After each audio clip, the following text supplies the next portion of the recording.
அல்லாஹ்வின் நபியான இப்ராஹிம் அலைஹிசலாம் தமது மனைவி சாரா அலைஹிசலாமுடன் எகிப்து நோக்கி பயணம் செய்து கொண்டிருந்தார்கள்.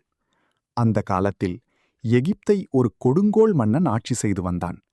அழகான பெண்களை அபகரிப்பது அவனின் பழக்கமாக இருந்தது. சாரா அலைஹிசலாமின் அழகை பார்த்த மன்னனின் ஆட்கள் அதை அரசனிடம் தெரிவித்தார்கள். உடனே மன்னன் இப்ராஹிம் அலைஹிசலாமை அழைத்து, இந்த பெண் உனக்கு என்ன உறவு என்று கேட்டான். அந்நாட்டின் கொடுமையையும் அரசனின் தீய எண்ணத்தையும் அறிந்திருந்த இப்ராஹிம் அலைஹிசலாம் தமது உயிரையும் மார்க்கத்தையும் பாதுகாப்பதற்காக அவர் என் சகோதரி என்று கூறினார்கள். அதன் பொருள் இறை நம்பிக்கையில் சகோதரி என்பதாகும். பிறகு சாரா அலைஹிசலாமிடம் வந்து, இந்த பூமியில் உன்னையும் என்னையும் தவிர இறை நம்பிக்கை உடையவர் தற்போது வேறு யாரும் இல்லை. நான் உன்னை என் சகோதரி என்று கூறிவிட்டேன். என்னை பொய்யனாக்கி விடாதே என்று கூறினார்கள்.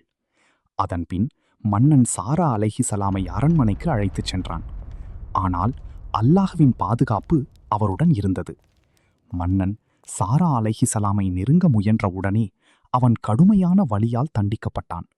பயந்து போன அவன், உன் இறைவனிடம் எனக்காக பிரார்த்தனை செய், நான் உனக்கு எந்த தீங்கும் செய்ய மாட்டேன் என்று கெஞ்சினான். சாரா அலைஹிசலாம் அல்லாஹ்விடம் துவா செய்தார்கள். உடனே அவன் குணமடைந்தான். ஆனால் அவன் மீண்டும் தீய எண்ணத்துடன் நெருங்க முயன்றான். மீண்டும் அல்லாஹ்வின் தண்டனை அவனை பிடித்தது. அவன் நடுங்கினான். அவன் பயந்தான். அப்போதுதான் இவர்கள் அல்லாஹ்வின் பாதுகாப்பில் இருக்கும் மனிதர்கள் என்பதை உணர்ந்தான். இறுதியாக அந்த மன்னன் சாரா அலைஹிசலாமை மிக மிக மரியாதையுடன் அனுப்பி வைத்தான்.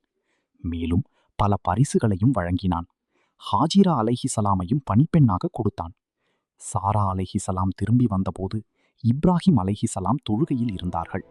அவர்கள் கைகளால் சைகை செய்து என்ன நடந்தது என்று கேட்டார்கள். சாரா அலைஹிசலாம் கூறினார்கள், அல்லாஹ் அந்த தீயவனின் சூழ்ச்சியை முறியடித்தான். அவனையே பயத்தில் ஆழ்த்தினான்.